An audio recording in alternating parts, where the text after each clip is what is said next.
इस महीने मैं तुम्हारे बाप को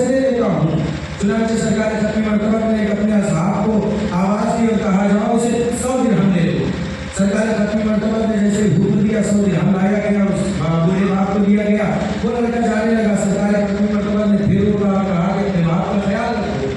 ये गया, दूसरा महीना आया, दूसरे महीने में फिर उसका जो बाप था वो एक मर्तबा जो है उसका बाप लड़के को लिए हुए दूसरे महीने में फिर आता है और आने के बाद सरकार खत्मी मर्तबा से शिकायत करता है, कहता है या रसूलल्लाह इसने फिर मुझे पैसा नहीं दिया, फिर मुझे ये खर्च नहीं दे रहा है, आप फिर से कहिए। कुछ कहिए तो मर्तबा सरकार खत्मी मर्तबा ने उससे कहा कि ये बताओ कि तुम क्यों नहीं पैसा देते। सरकार खत्मी मर्तबा से कहता मेरे पास कुछ नहीं है। वो कहता है किससे कह रहा है? साहिब आले मोहम्मद से कह रहा है और तुमसे कह रहा है कि जिनके बारे में आप खुद जानते हैं कि अगर वो जो चीजें हम नहीं देख सकते हैं वो चीजें भी सरकार खत्मी मर्तबा देख सकते हैं, पर्दे के पीछे आने वाली नस्लों को भी जानते हैं, उनसे उनके सामने झूठ बोल रहा है कि मेरे पास कुछ नहीं है।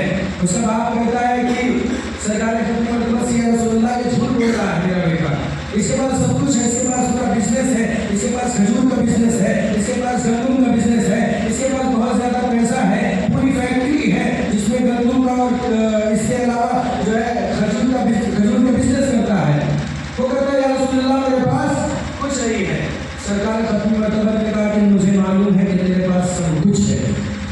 वो कहता है या रसूलल्लाह, फिर भी कहता है या रसूलल्लाह मेरे पास कुछ नहीं है। जैसे उसने कहा कि कुछ नहीं है, सरकार खत्मी मर्तबा ने कहा जाओ शाम तक तुम अपने बाबा से ज्यादा फकीर न हो गए तो मेरा नाम रसूल नहीं मोहम्मद नहीं। एक मर्तबा वो चला, उसको क्या पता था क्या खबर। अब वो जब पहुंचा है तो आप ये जान लीजिए कि उसके यहाँ जो पूरी फैक्ट्री थी, जिस फैक्ट्री में गेहूं लगा हुआ था, जिस फैक्ट्री में खजूर लगा हुआ था, जैसे ही घर जाता है शाम भी नहीं हो पाई थी। घर पहुंचा क्या देखता है कि लोग मदीने के आए और आने के बाद कहते हैं कि तेरी जो दुकान है, जैसे तेरा जो गोदाम है, उससे बहुत बुरी बदबू आ रही है, जितनी जल्दी हो सके इसमें जो सामान है निकाल के बाहर करो, वरना मैं तुम्हारे ऊपर केस कर दूंगा, तुम्हारी शिकायत करूंगा और तुम्हें सजा दिलाऊंगा। अब एक मर्तबा उसने कहा कि ये क्या हो गया। अब ये जब जाके देखता है तो उसका जो गोदाम था उसमें जितना भी गेहूं था सब खराब हो चुका था, जितना भी खुरमा था सब खराब हो चुका था, सब सड़ चुका था और इतना ज्यादा खराब हुआ था कि वहां पे नाक में दम नहीं दिया जा रहा था, यानी कोई वहां रुक नहीं पा रहा था। अब एक मर्तबा इसने सोचा कि क्या किया जाए। अब लोगों को बुलाया, मजदूरों को, और मजदूरों को बुलाने के बाद कहता है कि ऐसा करो कि ये सारा सामान यानी पूरी जितना भी पूरा उसके गोदाम में सामान था सब खराब हो गया, एक एक सामान यानी कुछ बचा ही नहीं। अब उसके पास पैसा भी जाहिर सी बात है, सारा पैसा उसने बिजनेस में लगा रखा था और पूरा का पूरा जितना भी गंदम था, जितना भी खजूर था सब खराब हो चुका था। अब इसने लोगों को, मजदूरों को बुलाना शुरू किया और मजदूरों को बुला के कहता है कि ऐसा ऐसा काम है, मदीने से बाहर इसको फेंकना है। जाहिर सी बात है जब बड़ा गोदाम था तो जब बड़ा काम होता है उसके लिए मजदूरी भी बड़ी लगती है। अब उसके बाद में मदीने के लोगों को बुलाया, नौकरों को बुलाया, जब जल्दी में कहा। और अच्छा आप जानते हैं कि अगर आपको कोई काम जल्दी में कराना है तो फिर जल्दी में पैसे भी बहुत ज्यादा लगते हैं। मजदूर आया और आने के बाद काम तो कर देंगे लेकिन पैसे भी उस हिसाब से ज्यादा लेंगे। इसने कहा था इस बात है, बनते नहीं तो करते क्या, कहा ठीक है देने के लिए तैयार हूँ। रिवायत में मिलता है कि इसने जो है मजदूरों को पैसा दिया, लेकिन जो मजदूरों को पैसा दिया है और इतना ज्यादा चूंकि इसका सामान था सब बिक चुका था, इसके पास जो पैसा बचा हुआ था उसके बारे में रिवायत है कि ये जो इसके पास दिरहम दिनार रखा हुआ था, जब जाता है कि मजदूरों को दिरहम दिनार दे दूं, एक मरतबा जाके देखता है तो क्या देखता है वो पत्थर बन चुके हैं। इसके जो दिरहम दिनार थे वो पत्थर बन चुके हैं। अब एक मरतबा ये परेशान हो जाता है और परेशान होने के बाद सोचने लगता है कि अब मैं क्या करूँ। अब तो मजदूरों को पैसा देना जरूरी है, क्योंकि मजदूरों को पैसा नहीं दूंगा तो भी ले जाकर शिकायत कर देंगे, ज्यादा मजदूर है, घर घेर लेंगे। घर पे आने के बाद कहने लगे कि मुझे मेरी रकम चाहिए जो तुमने काम कराया है। रिवायत के फिक्र है कि इसने अपने घर का एक एक सामान करके बेचना शुरू कर दिया और बेच के मजदूरों को उनकी मजदूरी देने लगा। रिवायत यहाँ तक कहती है कि शाम तक जिसके पास इतना ज्यादा पैसा था, घर के पहले तो सामान बेचा, जब पूरी मजदूरी अगर न हो सकी तो पूरा घर भी बेच डाला और उसके बाद शाम तक उसका ये हाल हुआ कि परेशानी की वजह से बीमार हो गया। सरकार खत्मी मर्तबा ने कहा कि वो बेटे, वो जवान जो अपने बाप के साथ अच्छा अमल नहीं करते, जो अपने बाप को जेब खर्च नहीं देते हैं, उनके लिए ये दर्दनाक और एक दर्दनाक वाकया है। उनको चाहिए कि इस वाक़े से इबरत हासिल करें। और वाकई में याद रखें कि वालिदैन के साथ अगर आप नेकी करते रहेंगे तो आपको इंशाअल्लाह उसका अजर इसी दुनिया में भी मिलता रहेगा। सलावत है मोहम्मद। चुनांचे एक वाकया मिलता है बहुत बेहतरीन वालिदैन के साथ। अगर कोई वालिद के साथ में एक अमल करता है तो उसको भी अजर मिलता है, कोई वालिदा के साथ करता है उसको भी अजर मिलता है। लेकिन चूंकि जाहिर सी बात है यहाँ पे एक वालिद की मजलिस है, तो मैं चाहता हूँ कि वालिद के साथ अगर कोई नेक अमल करे तो उसका अजर परवरदिगार आलम इसी दुनिया में कैसे उसको अता करता है। चुनांचे रिवायत में है कि बनी इस्राइल में एक शख्स था, निहायत ही मुत्तकी परहेज़गार, नमाज गुजार, इबादत गुजार था, और उसका एक चचाजाद भाई था जो निहायत ही नालायक था, वो इबादत वगैरह नहीं करता था। अब एक मरतबा हुआ ये कि ये जो मुत्तकी परहेज़गार लड़का था, इसके जो चचा थी उसकी एक बेटी थी।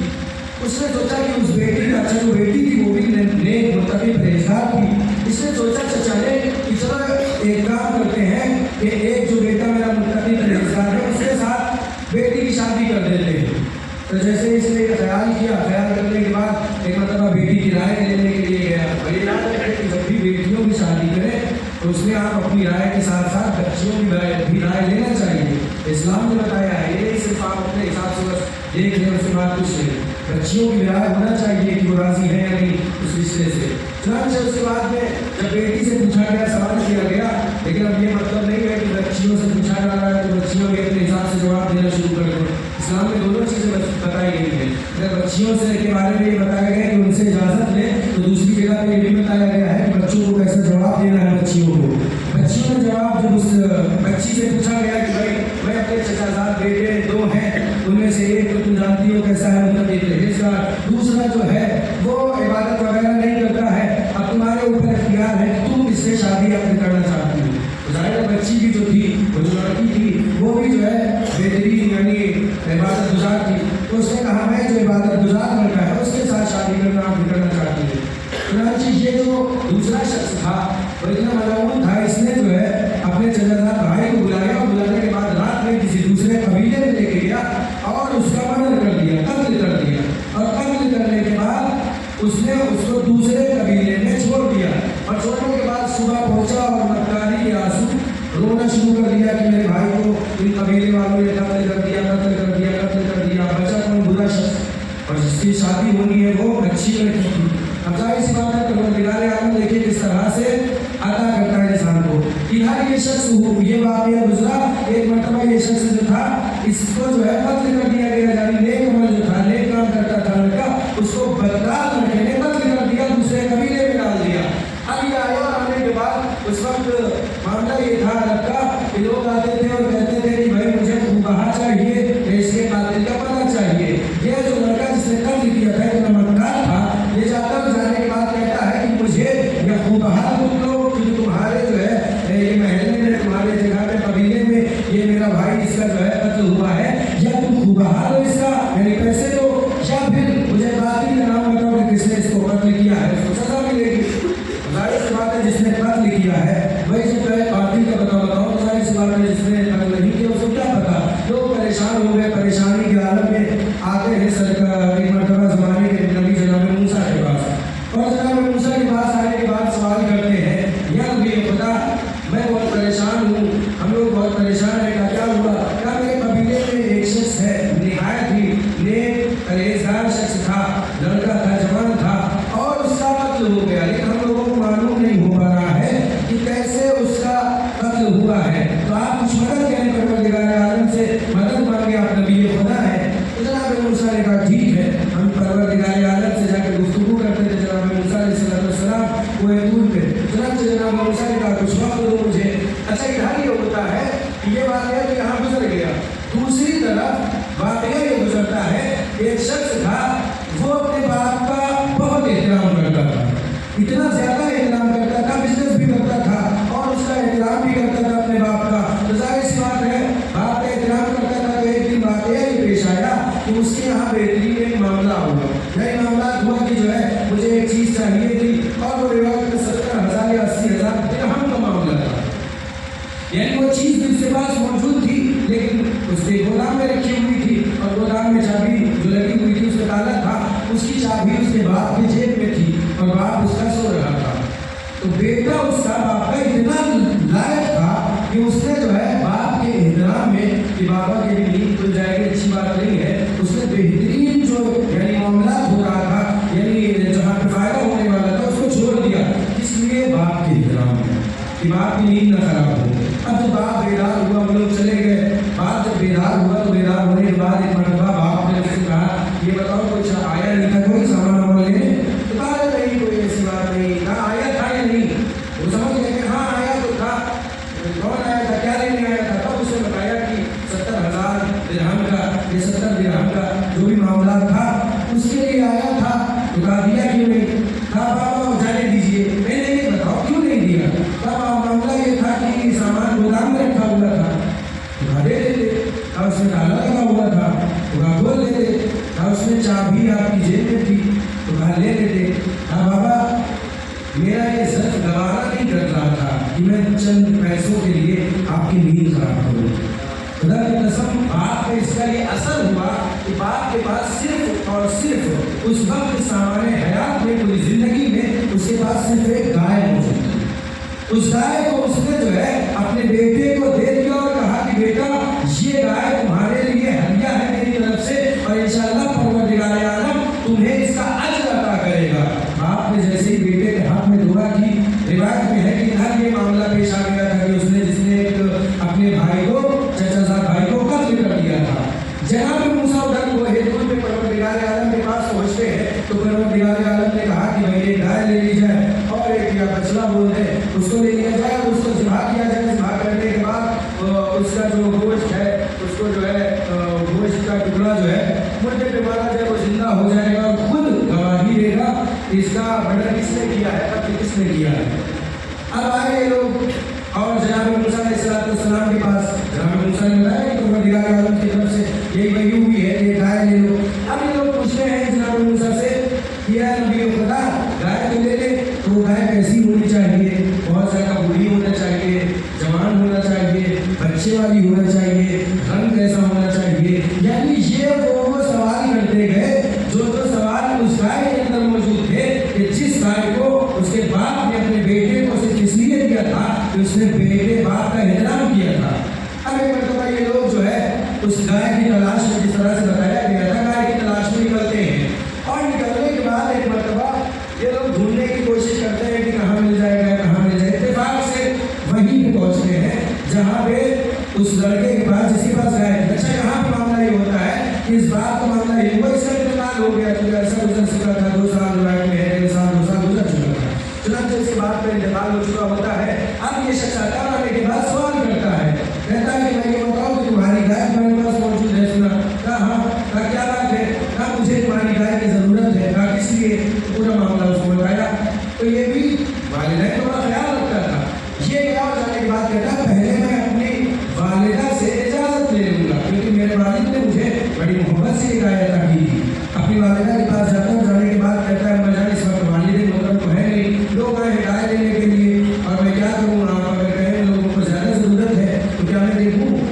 तो उसकी वालिदा ने कहा ऐसा करो, इसका इतना ज़्यादा रेट बता दो, इतने ज़्यादा पैसे बता दो कि लोग वापस चले जाए। मसलन गाय थी 2000 की, तो उन्होंने कहा कि 20,000 की देंगे। अभी लोग गाय वाले के बाद गाय का सवाल पूछा कि भाई गाय चाहिए आपकी? कहा कि ठीक है 20,000 दिरहम लेंगे। कहा 20,000 दिरहम? कहा 20,000 की गाय और 20,000 दिरहम? कहा कि अगर लेना है तो लीजिए, वरना नहीं, ठीक है तो आप जाइए।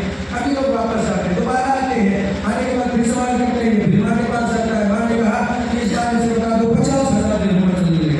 अभी आते हैं कहते 50,000 दिरहम लेंगे। रिवायत में है कि लोग जाते रहे, वापस आते रहे, पैसा बढ़ता रहा। आखिर में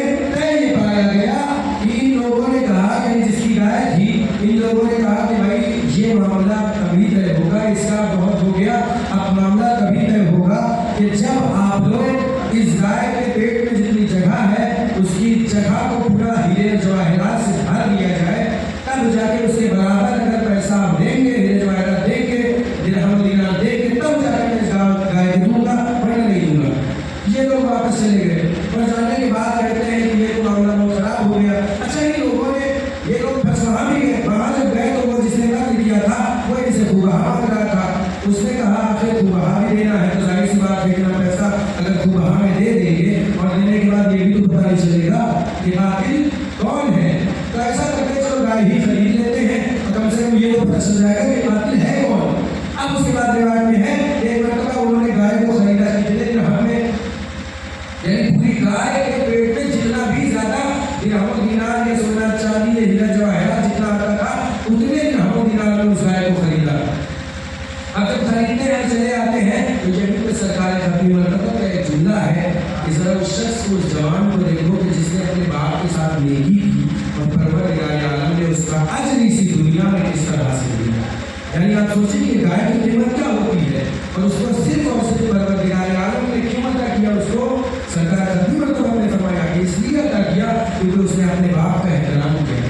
तो वाकई में जान ले उसके बाद फिर उसको लाया गया, जिबा किया गया, उसके पूछ का गोश्त निकाल कर उसको मारा गया और वो जिंदा होकर उसने गवाही दी कि कोई और नहीं बल्कि यही चचाजाद मेरा जो भाई है इसी ने मुझे कत्ल किया था। उसके बाद क्या था, फिर उसके बाद मालूम भी हो गया इसने कत्ल किया था, रिवायत में उसको कत्ल कर दिया गया जिसने कत्ल किया था और ये जिंदा हो गया। और जिंदा होने के बाद रिवायत में ये है कि सिर्फ जिंदा नहीं हुआ बल्कि जिंदा होने के बाद इसकी कई सालों तक जिंदगी भी मिली और जो है परवरदिगार आलम ने उसको बेहतरीन उम्र अता की और उम्र अता करने के साथ साथ उसको जो है बेहतरीन जिस लड़की से शादी होनी थी, नेक और मुहज़्ज़ब तहज़ीब याफ्ता लड़की थी, उसके साथ शादी हुई और ये कई सालों तक जीता रहा। तो ये होता है परवरदिगार आलम के सामने हमने कोई अमल नहीं किया है तो उसका अजर परवरदिगार आलम देता है और खास कर अगर वालिदैन के साथ हमने नेक अमल किया तो परवरदिगार आलम उसका अजर इसी दुनिया में भी देता है और उसका अजर इस आखिरत में भी देता है। सवाल दे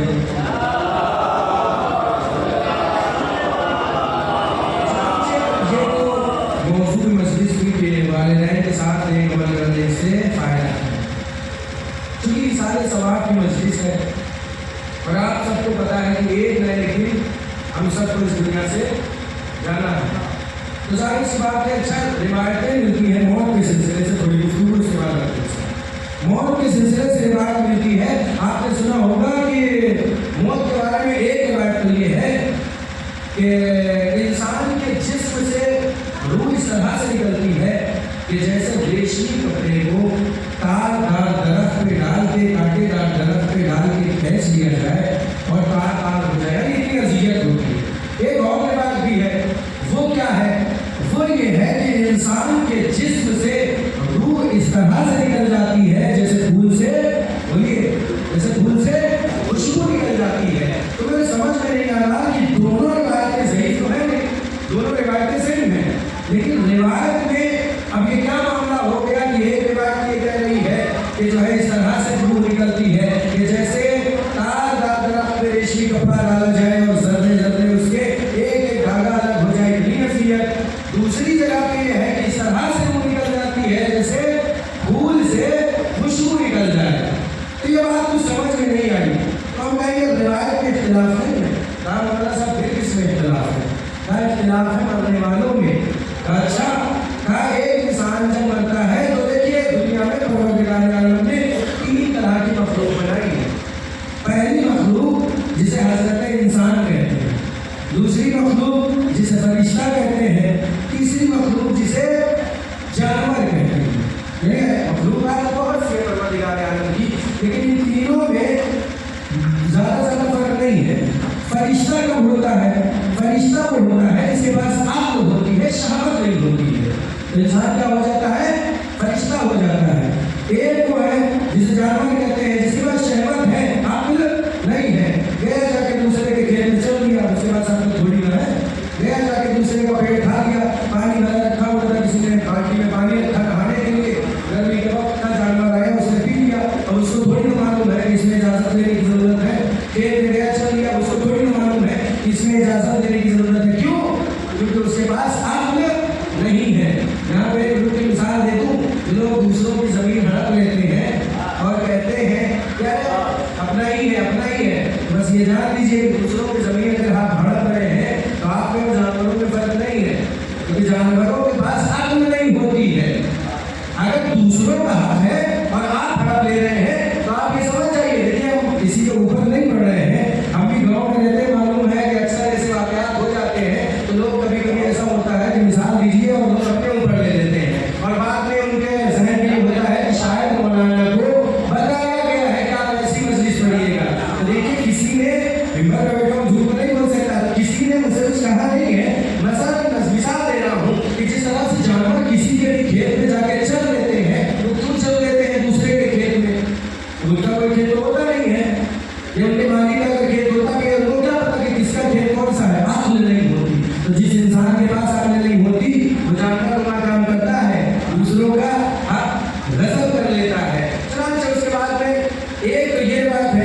अगर अक्ल मौजूद है और ख्वाहिशात नहीं तो वो है फरिश्ता, और जिसके पास अक्ल है और ख्वाहिशात नहीं है उसके पास उसको फरिश्ता, और जिसके पास ख्वाहिशात है अक्ल नहीं वो है जानवर, और जिसके पास अक्ल भी है ख्वाहिशात भी है वो है हम और आप हजरत इंसान। और आप ये जान लीजिए कि हजरत इंसान के लिए कुरान ने क्या कहा है कि आप कुरान को छोड़िए, आप खुद देख लीजिए जमाने में कुछ लोग ऐसे काम करते हैं कि काम करने के बाद लोग कहते हैं कि भैया इसने तो इतना बेहतरीन काम किया, ये इंसान नहीं बल्कि क्या है फरिश्ता है।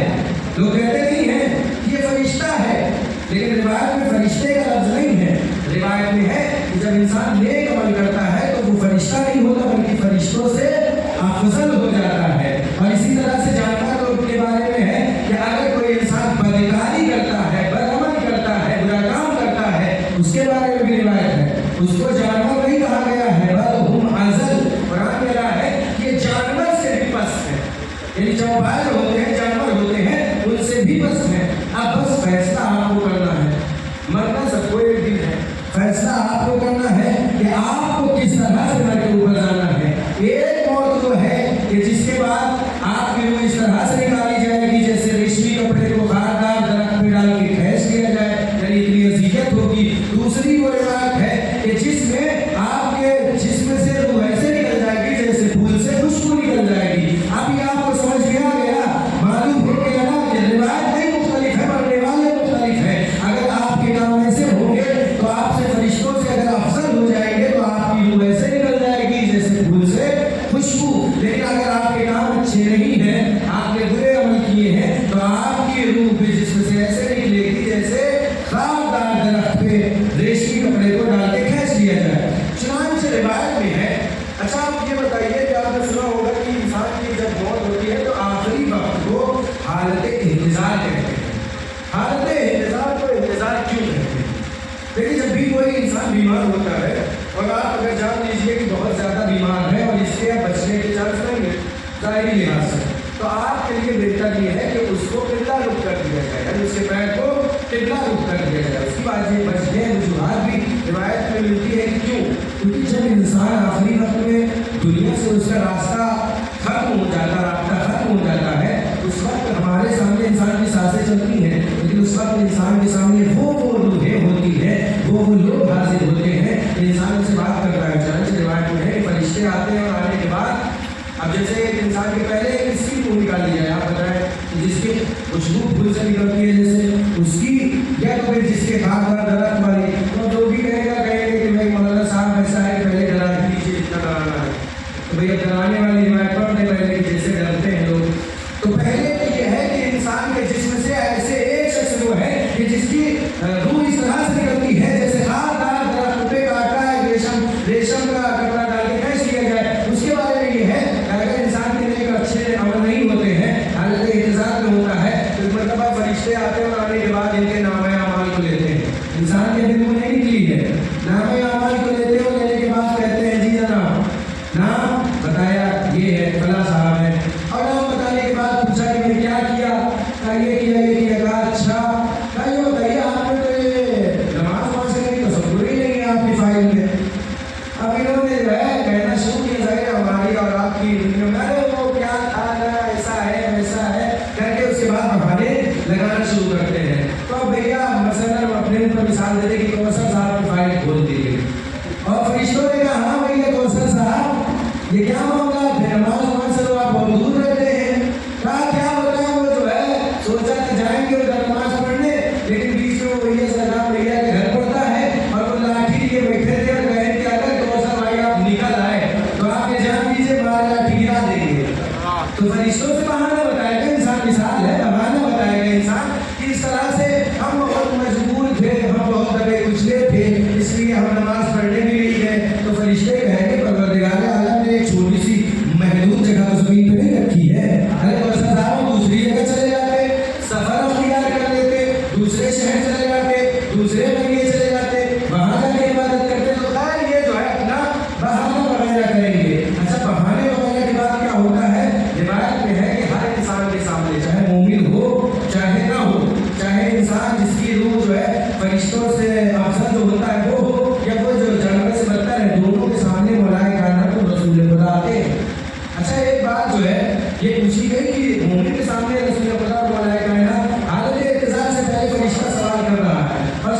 करने के बाद जो है जब देखा कि भाई इनका काम अच्छा नहीं है तो हिमालय के फिर हैं बिहार मार के एक मरतबा फरिश्ता लेता है जो भी उसके पास होता है मारने वाला और उसके गालों पे उसकी पीठ पे उसको अजियत करता है, उसको मार मार के उसकी रूह निकालता है। तो जरा सोचे कि इसको मार मार के रूह निकाली जाएगी तो उसको क्या तकलीफ होगी। अच्छा फिर ये होता है कि मौलाए कायनात और रसूल खुदा के बारे में ये है कि वो क्यों जाते हैं, यानी एक शख्स है जो मुमिन नहीं है तो उसके पास सरकार अपने मतलब क्यों जाते हैं, उसकी वजह ये बताई गई है कि जब मुमिन के पास जाते हैं तो रसूलुल्लाह को देख के मौलाए कायनात को देख के बहुत खुश होता है और कहता है वाह मौला आपकी ज़ियारत हो गई, मुझे बहुत खुशी हो रही है कि आपकी ज़ियारत हो रही है। और लोग अपने कहेंगे जो मुमिन होगा वो कहेगा मौला खूब जो है मैंने ईद बकरीद का चंदा लोगों के पास जाकर आके जमा किया, मौला आपके जश्न के लिए मैंने खूब चंदा जमा किया, मौला आपके लिए मैंने बहुत प्रोग्राम किए, मौला आज आपकी ज़ियारत हो गई, मेरी ये खुशनसीबी है। तो इंसान को मुमिन होगा खुश हो जाएगा। लेकिन जो मुनाफिक होगा और जिसकी जो है हरकतें जानवर से बदतर होगी वो जब देखेगा आप यहाँ भी मौजूद हैं, क्या कहेगा कि आप यहाँ भी मौजूद हैं, दुनिया में तो बच्चे निकल है लेकिन अब मरने से पहले लग रहा है बच्चे नहीं आ पाएंगे। तो सरकार ने अपनी मर्तबा तो मौलाए कायनात सबके जहाँ जाएंगे। अब ये तो था एक वो मरने वाला कि जिसकी हरकतें जिसके काम जानवरों से बदतर थे। अब उसकी आपको लोग बताते हैं कि किस तरह से गलती है। अगर कोई मुमिन है सवाल है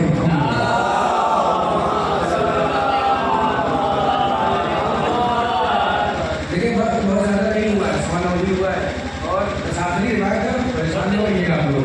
और ये जान लीजिए कि इसका जानना बहुत ज़रूरी है कि मोमिन की जब रूह निकलती है और इसी के बाद बस सबके मसाइल है कि मोमिन की रूह कैसे निकलती है। बिहार में रिवायत है कि जब मोमिन के पास फरिश्ता आता है तो आने के बाद जाहिर सी बात है इससे पहले जिसकी रूह निकली थी वो कौन था, जानवर से ज़्यादा बेहतर था। लेकिन अब जिसकी रूह निकलने वाली है वो क्या है, फरिश्तों से ज़्यादा अफजल है। तो जाहिर सी बात है अगर कोई बड़ा सर किसी छोटे के पास आ जाए या छोटा कोई बड़े के पास आ जाए तो जाए तो किस तरह से जाएगा, हाथ जोड़ के। दुनिया का ये दस्तूर है ना कि मसला अगर थाना इंचार्ज है उसने कोई गलती की है और गलती करने के बाद जो थाने का एक नॉर्मल सा काम करने वाला जो पुलिस वाला होता है उसको क्या बोलते हैं, अरेस्ट करने आते हैं जी, कहानी सिविल अगर पहुंच जाए IPS साहब को गिरफ्तार करने के लिए तो लाख को गिरफ्तार करने को उनको हक है, लेकिन कैसे जाएंगे पता है, हाथों को जोड़ेंगे। सर आप थोड़ा सा चलिए मान जाइए बात, हाथों को जोड़ के कहेगा क्यों, क्योंकि IPS का दर्जा उससे बहुत बुलंद है, कहानी से IPS का दर्जा बहुत बुलंद है। इसी तरह से जब फरिश्ता आएगा तो मोमिन के रूह को कब्ज करने के लिए तो मोमिन के बारे में क्या है कि वो फरिश्तों से ज्यादा क्या है, अफजल है। तो जब मोमिन अफजल है और फरिश्ता उससे अफजल नहीं है तो जाहिर सी बात है किस तरह से आएगा। तो सबसे पहले तो जाहिर सी बात है जैसे ही फरिश्ते को देखेगा इंसान को कुछ भी हो, लेकिन मौत के फरिश्ते को देखने के बाद अभी इंसान की रूह नहीं कब्ज होगी। सबसे पहले हालत इंतजार में फरिश्ता आता है और आने के बाद किफायत लेता है और खुश हो जाता है, कहता नाम क्या है, तो नाम जैसे ही बताएंगे कहेगा हाँ माशाल्लाह माशाल्लाह, अच्छा आपको तो मामलात नहीं बड़े अच्छे हैं, तो मैं जो है सर आप जो है परेशान हो गई, मैं आपकी रूह कब्ज करने आया हूँ, मुझे कहे रूह कब्ज करने आया हूँ तो वो डर जाएगा और डरेगा, कहेंगे भैया आपको परेशान होने की जरूरत तो नहीं है, आपके अमाल तो बहुत अच्छे हैं। फरिश्ता कहेगा, जब फरिश्ता ये कहेगा तो एक मरतबा मुमिन कहेगा वो तो ठीक है लेकिन मैंने सोचा था कि मैं जो है अब इतना ज़्यादा काम काज कर चुका हूँ, बूढ़ा हो चुका हूँ, अब मैंने सोचा था कि मैं फला शहर में एक घर ले लूँगा, एक मकान ले लूँगा और मैं अपने काम काज से रिटायर हो चुका था, मैंने सोचा था एक घर ले लूँगा बेहतरीन, उसमें जो है अपने बच्चों के साथ अपने परिवार के साथ रहा करूँगा। तो एक मरतबा जैसे ये अपना जो है बयान करना शुरू करेगा कि मैं बेहतरीन शहर में रहूँगा और जो है रहना शुरू करूँगा, बेहतरीन ज़िंदगी गुजारूँगा, तो एक मरतबा फरिश्ते जो है कहेंगे फंसुर देखो, एक मरतबा आसमान की सतह में जो है इशारा करेंगे ऊपर की जानिब और कहेंगे फंसुर देखो। अब एक मोमिन देखेगा, क्या देखेगा कि जन्नत है, बहिश्त है, उसका घर है, वहाँ पे बेहतरीन महल बने हुए हैं, बेहतरीन तरीके के हीरे जवाहरात से सजे हुए महल बने हुए हैं। जैसे ही महल देखेगा ये कहेगा भाई ये किसका महल है, तो मरतबा फरिश्ता कहेगा कि आप ही का तो है, किसी और का थोड़ी है, आपका है। आप ये बताइए दुनिया में ज़्यादा से ज़्यादा अच्छे से अच्छा बना लेंगे तो बस बहुत ज़्यादा है तो सीमेंट लगा लेंगे, सीमेंट की जो है दीवार खड़ी कर लेंगे, ईंट से घर खड़ा कर लेंगे और बेहतरीन ज़्यादा से ज़्यादा अच्छी फैसिलिटी जिसको इससे अच्छा कुछ नहीं होगा। लेकिन किसी का घर अगर सुर्ख याकूत का हो, किसी का घर, किसी का महल अगर सुर्ख याकूत का हो, तो जाहिर सी बात है वो कितना खुश हो जाएगा। तो एक मरतबा ये देखेंगे तो रिवायत में आगे है, बिहार उलमा की पूरी रिवायत में आपके सामने बयान कर रहा हूँ। रिवायत में फिर ये मिलता है एक मरतबा फरिश्ता अभी दिल नहीं कब्ज करेगा। ये दिखाने के बाद कहेगा बात तो सही है आपकी, काम तो फायदे वाला है, लेकिन फिर भी कहेगा अच्छा जो उर्दू को परेशान न हो। फिर एक मरतबा कहेगा फरिश्ता फंस, फिर देखो अब ये जब देखेंगे एक मरतबा तो इनके जो दादा होंगे, जो परदादा होंगे, जो शक्ल दादा जिसको कह लीजिए या जितने भी दादा होंगे वो सब देखेंगे। आप देखेंगे तो भैया पता चला देखा हो, हाँ माशाअल्लाह माशाअल्लाह, दादा आपको तो देखने की बड़ी चाहत थी, आप भी यहाँ मौजूद हैं। तब इनके जितने भी इंसान के जो पुराने बुजुर्गवार हैं वो सब दिखना शुरू हो जाएंगे और जो है मरने वाला जो है उनसे गुफ्तगू करने लगता है। और गुफ्तगू करने के बाद फरिश्ता देखता है कि वो महवे गुफ्तगू है। महवे गुफ्तगू के बाद एक मरतबा अभी भी यहाँ पर बात होती नहीं है कि फौरन कब्ज़ कर लेगा। देखते जाइए किस तरह से मोमिन की रूह निकलती है। अब एक मरतबा फरिश्ता देखेगा और देखने के बाद मौत का फरिश्ता कहेगा फंजुर, फिर कहेगा फिर देखो। अब एक मरतबा जब ये देखेगा तो नूरानी शख्सियात दिखेंगी। अब जब नूरानी शख्सियात इसको दिखेंगी तो ये सवाल करना शुरू करेगा, ये कौन है, ये कौन है, ये कौन है। रिवायत में है क्योंकि जाहिर सी बात है इसने कभी नूरानी शख्सियात को देखा तो नहीं है दुनिया में। तो अब एक मरतबा फरिश्ता बताना शुरू करेगा, ये तुम्हारे मौला अली हैं, ये रसूल खुदा हैं, ये हज़रत ज़हरा हैं, ये मौला हसन है, ये मौला हुसैन है, ये ज़ैनुल आबिदीन है, ये मोहम्मद बाक़िर है, ये जाफ़र सादिक है, ये अली रज़ा है, ये मोहम्मद तकी है, ये इमाम मेहदी है। जब सारे इमामों के नाम गिनाना शुरू करेगा तो अच्छा जो चाहने वाला है मौला के, जाहिर सी बात है जब रसूल खुदा को देखेगा, मौला कायनात को देखेगा तो सब पे सलाम करना शुरू करेगा। पहले कहेगा या रसूलल्लाह आप पे सलाम हो, या मौला मुस्लिम शाह आप पे सलाम हो, या इमाम हसन आप पे सलाम हो, मौला हुसैन आप पे सलाम हो। रिवायत के फिक्रे है ये महज सलाम होगा और इसकी रूह कब फरिश्ता कब्ज़ कर लेगा इसके मालूम भी नहीं होगा। और इसके बाद ये फरिश्ते से सबको सलाम करने के बाद कहेगा कि भैया फरिश्ते जितनी जल्दी हो सके मेरी रूह को कब्ज़ करो। मैं नहीं चाहता कि इब्राहीम अलैहिस्सलाम को छोड़कर इस दुनिया के अंदर जाऊं, इस फना होने वाली दुनिया में जाऊं। उस वक्त फरिश्ता कहेगा तुम परेशान न हो, तुम्हारी रूह कब्ज़ हो चुकी है। इसीलिए बात में है कि जब मोमिन मरेगा तो उसकी रूह इस तरह से निकलेगी कि जैसे फूल से खुशबू निकल जाती है। सवाब बेमतलब।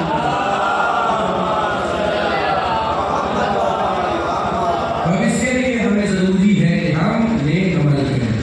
और मोमिन बनने के लिए जाहिर सी बात है बहुत ज़्यादा कुछ नहीं करना है आपको, बस वाजिबात के ऊपर आप अमल करें, मुहर्रमात यानी जो हराम चीज़ें उनसे परहेज करें और वो काम भी करें कि जो जाहिर सी बात है आप अपने रिश्तेदारों का ख्याल रखें, बड़ों का, बुजुर्गों का एहतराम करें, खासकर वालिदैन का बहुत एहतराम करें। बस वक्त में भी गुंजाइश नहीं है और आज 21 रमज़ान मुबारक है। जाहिर सी बात है वालिदैन की क्या असमत है आप और हम जाने या न जाने, लेकिन क्या इमाम हसन अलैहिस्सलाम से बेहतर हो जाने वाले की क्या है? क्या इमाम हुसैन अलैहिस्सलाम से बेहतर हो जा सकता है? बाप की इसमत क्या है? रिवायत में मिलता है कि आज यही 21 रमज़ान की सुबह थी, एक मरतबा कूफे में परेशानी के आसार नमूदार हुए। रिवायत में मिलता है कि मौला अली अलैहिस्सलाम के पास एक शख्स आता है और आने के बाद जब मौला अली अलैहिस्सलाम को घर लाया गया, ज़रूरत लगी है तो सबसे कहा गया कि वापस चले जाओ। सब वापस चले गए। एक शख्स हर बार में मिलता है कि एक शख्स था, वो कहता है कि मैं वापस नहीं गया। इमाम हसन अलैहिस्सलाम करीब गए और करीब जाने के बाद कहते हैं कि मेरे बाबा ने वसीयत की है कि सब लोग वापस चले जाओ। सब चले गए, तुम क्यों नहीं जाते? कहा नहीं, मेरे मौला से मुझे आखिरी बार एक बार मिलना है। रिवायत में मिलता है कि वो शख्स जैसे ही जिद करता है और इमाम हसन अलैहिस्सलाम से कहता है कि मेरे आका से मुझे एक आखिरी बार मुलाकात करना है। एक मरतबा इमाम अली अलैहिस्सलाम के पास आते हैं और आने के बाद कहते हैं बाबा आपका एक चाहने वाला है, वो जान नहीं रहा है, वो कह रहा है बाबा आपसे मुलाकात करना चाहता है। मौला फरमाते हैं कि उसको आने की इजाज़त दे दो। रिवायत में है कि वो शख्स कहता है कि मैं मौला के पास पहुँचा हूँ तो मौला के सर पे सुर्ख रंग की एक पट्टी लगी हुई थी और सर पे इतना ज़्यादा खून बह चुका था। रिवायत के फिक्रे हैं, वो कहता है कि सर में सुत यानी लाल रंग की पट्टी, सर रंग की पट्टी बनी हुई थी। और मैंने जब मौला का चेहरा देखा है तो मुझे फर्क नहीं कर पा रहा था मैं कि ये जो पट्टी बनी है वो ज़्यादा सुत है या मौला का चेहरा ज़्यादा सुत है। वो कहता है एक मरतबा मैंने मौला से मुलाकात करके वापस आया। हाँ ज़रा ने मज़लूम करबला यही 21 रमज़ान की सुबह थी कि जब हमारा और आपका मौला इस दुनिया से रुखसत हो गया। हाँ ज़रा ने मज़लूम करबला मौला ने जिस तरह से वसीयत की थी, ए बेटा हसन, ए बेटा हुसैन, मेरे जनाजे को पीछे की तरफ से उठाना, पुष्ट की जानिब से उठाना, बारीकी से उठाना, आगे के सिरहाने खुद उठ जाएंगे। रिवायत में मिलता है कि जनाब जिब्राइल ने, जनाब मीकाईल ने आगे से इमाम अली अलैहिस्सलाम का जनाजा उठाया। बड़ी खामोशी से मौला मुश्किल कुशा का जनाजा दफन कर दिया गया सरजमीन नजफ में। हाज़रा ने मज़लूम करबला रिवायत में मिलता है कि मुश्किल से 5 से 7 अफराद जिनको आप उंगली पे गिन सकते थे। आप बताएं कि रोने के लिए जुमला काफी नहीं है कि जो पूरी दुनिया का मुश्किल कुशा हो, जिसके दौर में कोई सोया ना हो, उसके जनाजे में सिर्फ इतने अफराद हो कि जिनको आप उंगली पे शुमार कर ले, यानी मुसीबत के लिए रोने के लिए काफी नहीं है। हाज़रा ने मज़लूम करबला यही मौला कायनात का जनाजा है। हसनैन बाबा का जनाजा लिया। एक मरतबा हसनैन है अपने बाबा के जनाजे को लेकर नजफ अशरफ की तरफ चलते हैं। रिवायत के फिक्रे हैं, बाबा के जनाजे को लेकर पहुंचे, क्या देखा एक सफेद पत्थर है। उस सफेद पत्थर को हटाया, क्या देखा एक तख्ती है। उस तख्ती को हटाया, देखा कब्र बनी तैयार है। रिवायतों के फिक्रे हैं कि जनाब नूह ने अपने हाथों से मौला मुश्किल कुशा के कब्र बनाई थी। हाज़रा ने मज़लूम करबला आए मौलाए कायनात को दफन करके हसनैन रोने लगे। न जाने किस तरह से बच्चों ने अपने बाबा को दफन किया होगा, न जाने दिल पे किस तरह से सब्र का पत्थर रखा होगा। हाज़रा ने मज़लूम करबला एक रिवायत में मिलता है कि हसनैन जब वापस आ रहे थे, रास्ते में किसी नौबीना के रोने की आवाज़ सुनी, दौड़ के